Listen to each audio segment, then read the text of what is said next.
सावित्रीबाई फुले शिक्षण प्रसारक मंडल संचलित रेणुका हाईस्कूल सातारा परिसर औरंगाबाद। मैं सहशिक्षक श्री हराड़े एम.वी. विषय हिंदी, कक्षा 8वीं, लेक्चर नंबर 21, टॉपिक नेम अंधा युग। इस कविता का आज हम अध्ययन करने वाले हैं। तो सबसे पहले इस कविता में हम कवि डॉक्टर धर्मवीर भारती जी का परिचय देखने वाले हैं। तो धर्मवीर भारती जी का जन्म 1926 इलाहाबाद उत्तर प्रदेश में हुआ था। मृत्यु 1997 मुंबई महाराष्ट्र। परिचय: भारती जी आधुनिक हिंदी साहित्य के धर्मवीर भारती जी आधुनिक हिंदी साहित्य के प्रमुख लेखक, कवि, नाटककार और सामाजिक विचारक थे। आपको 1972 में पद्म श्री से सम्मानित किया गया।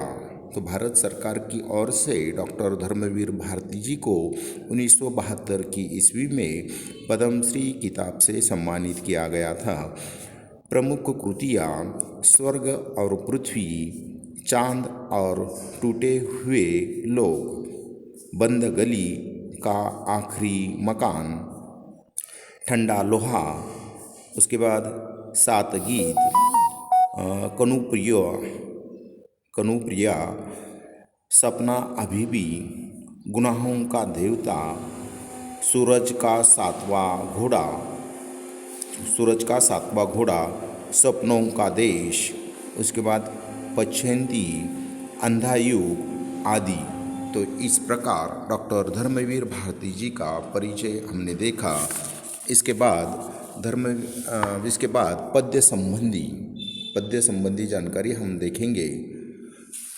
तो प्रस्तुत अंश डॉक्टर धर्मवीर भारती जी के अंधा युग की गीति नाट्य से लिया गया है। इसमें युद्ध के परिप्रेक्ष्य में आधुनिक जीवन की विभीषिका का चित्रण किया गया है। अंधा युग में युद्ध तथा उसके बाद की समस्याएं और मानवीय महत्वाकांक्षा को प्रस्तुत किया गया है। यह दृश्य काव्य है। इसका कथानक महाभारत युद्ध के समाप्ति काल से ही शुरू होता है। यह प्रसंग उस समय का है जब श्री कृष्ण की जीवन यात्रा समाप्त हो गई है। डॉक्टर भारती जी रुद्र के मुख से कहते हैं कि श्री कृष्ण अपना संपूर्ण उत्तरदायित्व पृथ्वी के हर प्राणी को सौंप दिया है। सभी को अपने मर्यादायुक्त आचरण, सृजन, साहस, निर्भयता एवं महत्वपूर्ण व्यवहार करने होंगे। मानव जीवन उसके ही हाथों में है। वह चाहे तो उसे नष्ट कर दे अथवा जीवन प्रदान करे। तो इस प्रकार पद्य संबंधी जानकारी हमने देखी। इसके बाद प्रत्यक्ष रूप में कुछ कविता की पंक्तियाँ मैं प्रथम पढ़ रहा हूँ, वो ध्यान से सुनिए। युत्सु होती होगी वधिकों की मुक्ति प्रभु के मरण से, किंतु रक्षा कैसे होंगी अंधे युग में मानव भविष्य की, प्रभु के इस कायर मरण के बाद? प्रश्न चिन्ह। तो ये युत्सु कह रहे हैं, ये धृतराष्ट्र के पुत्र है। उसके बाद अश्वत्थामा द्रोणाचार्य के पुत्र है। तो अश्वत्थामा कहते हैं, कायर मरण प्रश्न चिन्ह, मेरा था शत्रु वह, लेकिन कहूँगा मैं दिव्य शांति छाई थी उसके स्वर्ण मस्तक पर। तो इन पंक्तियों का अर्थ अब मैं बताता हूँ।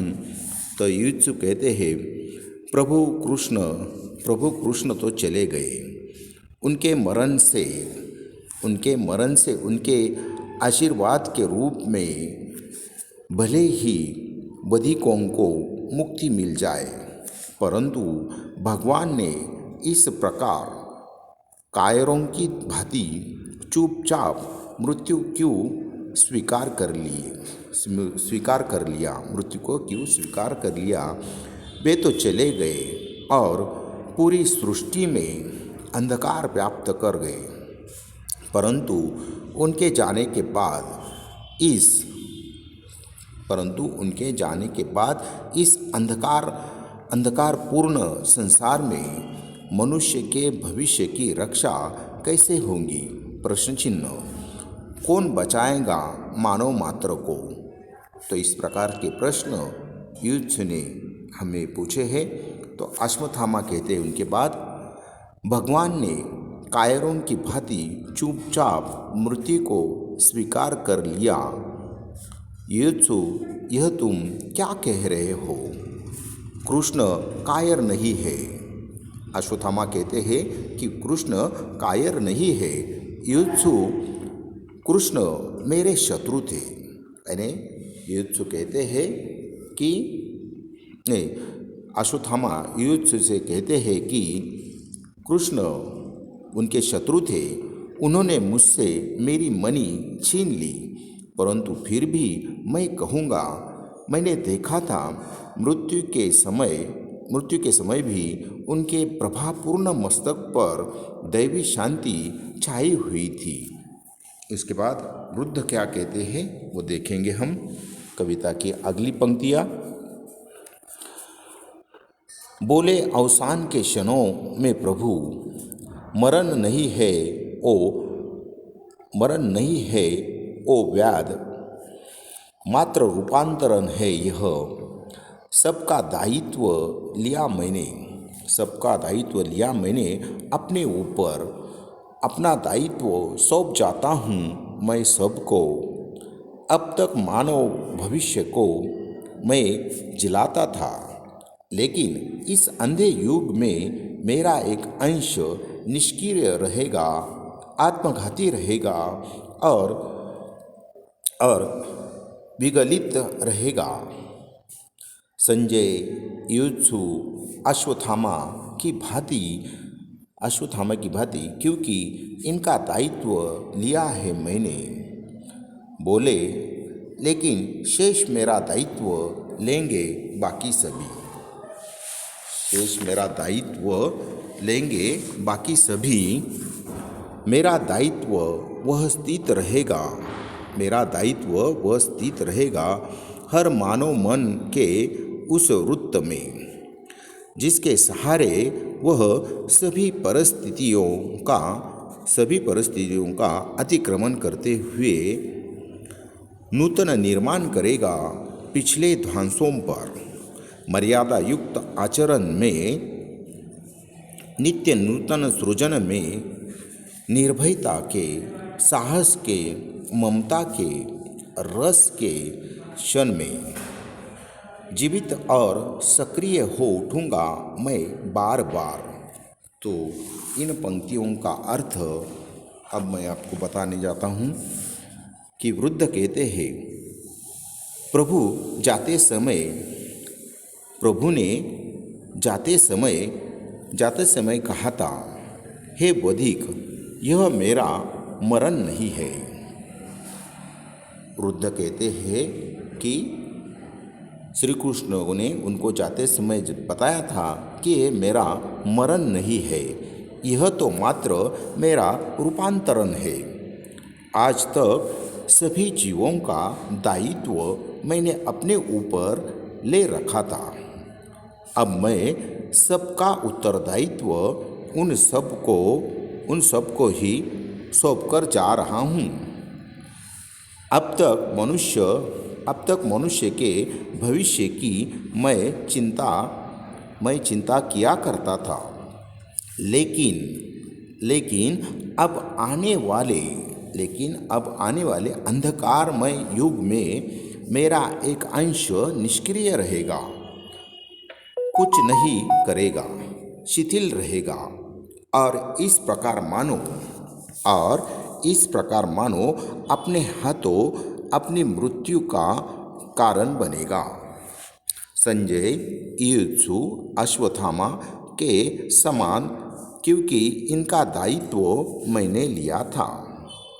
प्रभु ने यह भी कहा था कि शेष सभी जीव मेरा उत्तरदायित्व संभालेंगे। प्रत्येक मानव मन में मैं रहूँगा और मनुष्य सभी विपरीत परिस्थितियों का सामना करते हुए नित्य नवीन सृजन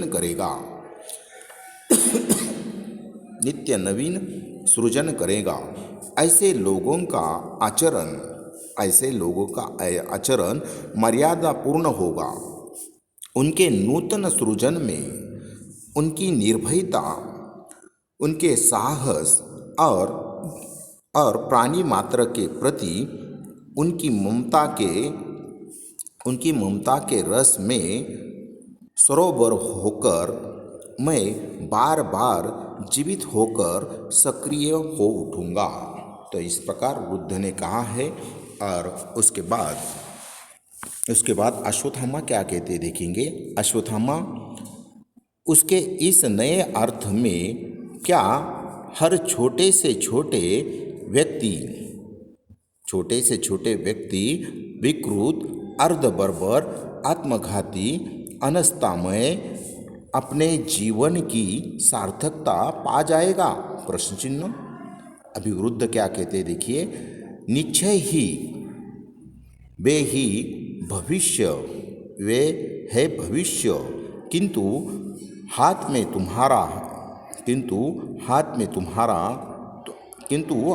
तुम्हारे है। जिस क्षण चाहो उनको नष्ट करो, जिस क्षण चाहो उनको जीवन लो। तो इन पंक्तियों का अर्थ देखिए। अश्वत्थामा कहते हैं प्रभु ने जो कहा है उस संदर्भ में क्या हर व्यक्ति चाहे वह कितना ही छोटा हो, विकृत बुद्धि वाला हो या असभ्य हो, अपने हित अहित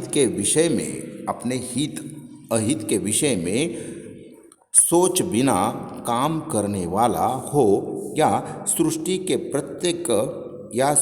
प्रत्येक प्राणी, प्रत्येक वस्तु पर अंधश्रद्धा रखने वाला हो, सभी अपने जीवन की सार्थकता प्राप्त कर सकेंगे। प्रश्न चिन्ह। वृद्ध क्या कहते देखिए। अवश्य कर सकेंगे, किंतु अब यह तुम्हारे अधीन है कि तुम जब चाहे ऐसे लोगों को नष्ट कर दो, जिस क्षण चाहे उन्हें जीवन दो, चाहे लो। तो इस प्रकार हमने अंधा युग इस कविता का अध्यापन किया है। तो इसके बाद शब्द वाटिका। वध करने वाला, कायर यानी डरपोक, ध्वंस यानी विनाश, सृजन यानी निर्माण, बर्बर यानी असभ्य अथवा हिंसक, आत्मघाती यानी आत्महत्या करने वाला। Thank you. Next lecture number 22, topic name स्वराज्य मेरा जन्मसिद्ध अधिकार है। इस पाठ का अध्ययन अध्यापन हम बाद में करने वाले हैं।